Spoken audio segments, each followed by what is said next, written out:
Hello everyone, welcome to our news channel.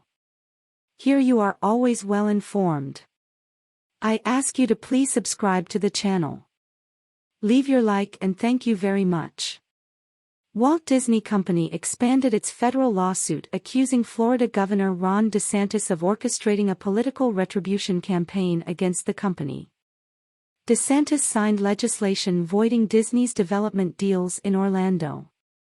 The feud began after Disney publicly criticized the GOP-backed Florida bill limiting discussion of sexual orientation and gender identity in classrooms, dubbed "Don't Say Gay" by critics. Disney, on Monday, expanded its federal lawsuit against Florida Governor Ron DeSantis, accusing the Republican leader of doubling down on his retribution campaign against the company by signing legislation to void Disney's development deals in Orlando. Disney's amended lawsuit also noted that Florida's Republican-led legislature passed legislation last week targeting Walt Disney World's monorail system.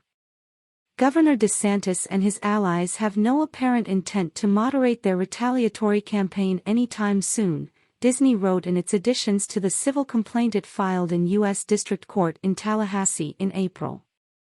DeSantis' office did not immediately respond to CNBC's request for comment on the amended complaint. Disney alleges that DeSantis began a war of retaliation against the company in 2022, after it publicly criticized the controversial Florida bill, dubbed "Don't Say Gay" by critics, that limits discussion of sexual orientation and gender identity in classrooms.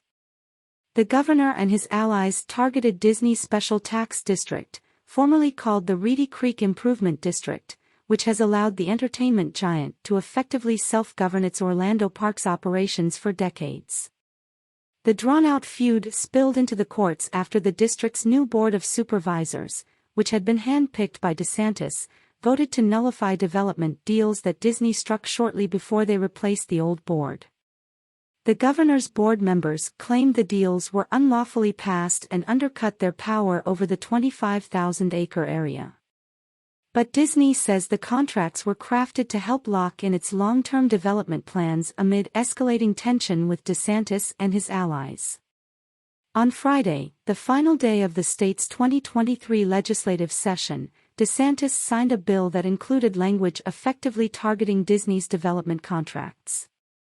It precludes an independent special district from complying with the terms of any development agreement that is struck within 3 months before a law modifying the manner of selecting members of that special district's governing body. Republican State Senator Blaise Ingoglia added that language to the bill days after warning Disney, "You are not going to win this fight. This governor will." Democratic members of the legislature have been quick to condemn the battle. The governor's inability to grasp basic economics, coupled with his punitive style, has created a bloated and protracted grudge match, which is being bankrolled by the taxpayers, State Senator Jason Pizzo, a Democrat, told CNBC.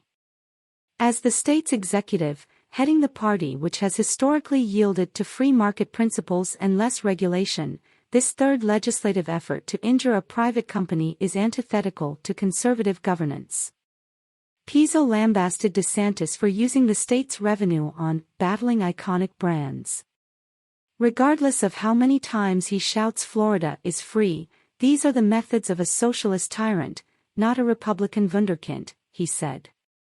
Democratic State Senator Linda Stewart, a staunch critic of DeSantis' actions against Disney, called the feud between DeSantis and Disney insane and laid blame on her Republican counterparts. "Every day it seems like there's another way that they want to try to make things more difficult for Disney, but all they're doing is costing taxpayers money to hire lawyers to go defend what they are doing," Stewart told CNBC on Friday.